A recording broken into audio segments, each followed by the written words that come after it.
Okay, hi, welcome to my YouTube channel. Okay, sekarang kita berada di VKL photoshoot. Kita nak photoshoot raya. So, stay tuned.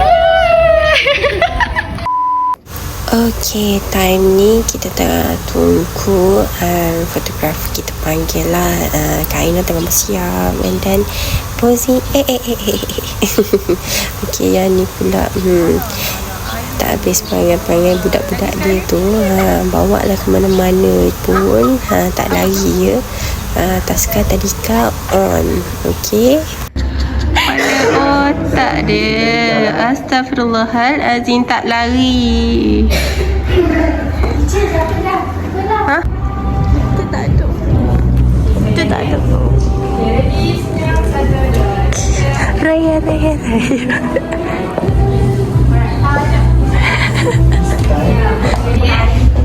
Jadi, 1, 2, 3. Nak mantul. Tutup mata. Lagi sekali.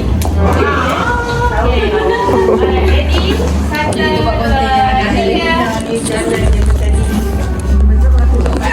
3. Kita nak buat cara so. Kacau kecah. Okay, done. Alright, next one. Tak tinggi. Nak buat ini.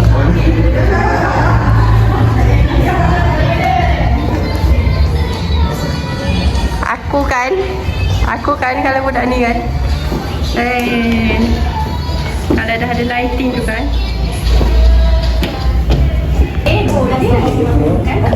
Ready? Ready ya? Alright, 1, 2, 3. So, kita orang dah siap apa? Shooting raya guys. So tengoklah gambar kita orang nanti ya. Rombongan Cik Senah. First time try. It's okay. Kalau tak sedap, kita boycott.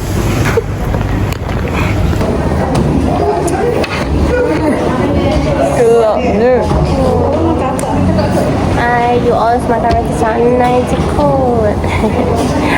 Belumlah diet. Tak apalah sih seorang koki je. Betul. Diet.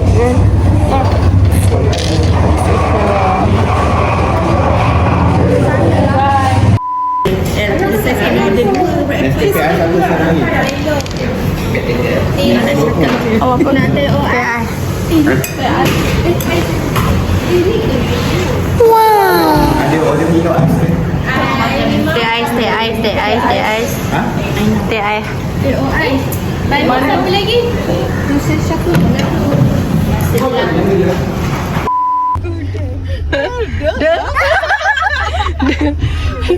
Buatlah bodoh.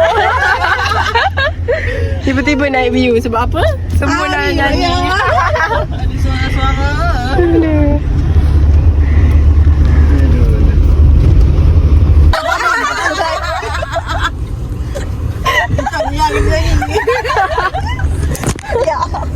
Sambung ya? Tu ulang bukan sambung. Bukan lirik. Tok ingat dulu jangan pernah dipotikai, tak tahu tanya dulu jangan kau mandai. Bahaya lope cari semangat tau. Ya jangan salah anggap. Nampak lebih ke perempuan semangat kita. Nampak dalam hutan zaman dah berubah. Ada di tangan zaman dah tak ada membagi secerita. Aku pula terwapur. Orang negeri bila tanya suka mana nak mendarat tiba tanya. Aduh. Tak sempat. Aduh. Saya awet basah. Tu komanya basah. Siapa yang nyanyi? Siapa yang basah, siapa yang nyanyi? Aduh.